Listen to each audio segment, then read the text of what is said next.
Gorsuch also brought up Jack Phillips in this exchange with Colorado, and essentially, he was saying that Phillips was forced to go through a re-education program. Gorsuch specifically quotes this as re-education, and then Colorado kind of pushes back and says, well, that's not exactly like what it was.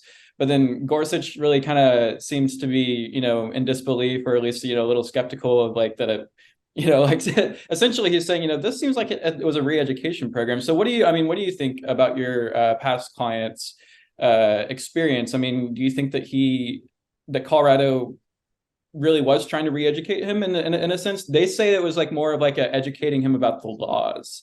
But like, what do you think, based on your personal connection with him and, what you saw him go through? I think it's important to understand the context of this case and then understand the context of Masterpiece. Lori Smith has been in the website design business for 10 years, and she filed her case challenging Colorado's interpretation of the law before Jack's case in Masterpiece Cake Shop, before the Supreme Court even decided to hear Jack's case, because she got a front row seat to how Colorado was interpreting its case and how it was persecuting Jack Phillips in the lower courts before he made it to the U.S. Supreme Court. Part of that punishment that was imposed on Jack Phillips included he had to quarterly report to the government every time he declined to create a custom cake. Imagine that for a minute, and where you might see that kind of a penalty imposed. Certainly you would think it wouldn't come up in the United States of America, that when you decide not to speak, that you have to report that to the government.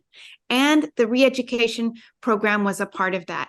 He essentially had to teach his employees, which were his family members under the court's order, that he wasn't able to operate his business consistent with his faith, and that he was wrong for trying to speak messages that were consistent with his convictions. And that is re-education, and it is a threat also to Lori Smith to see someone that has to face that kind of penalty, and he lost his wedding design cake business. You can't have to sit out for as long as he has and just step back in when you win.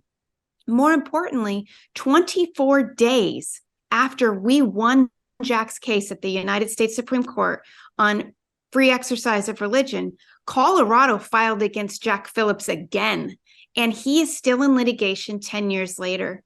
So, sometimes we'll hear someone say, well, Lori didn't get sued.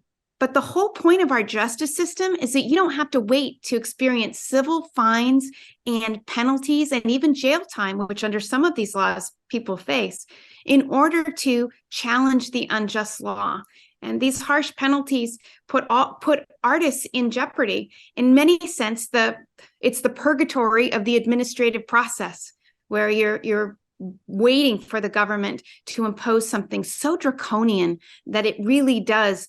It's frightening to us that the government would have that kind of power to silence and punish people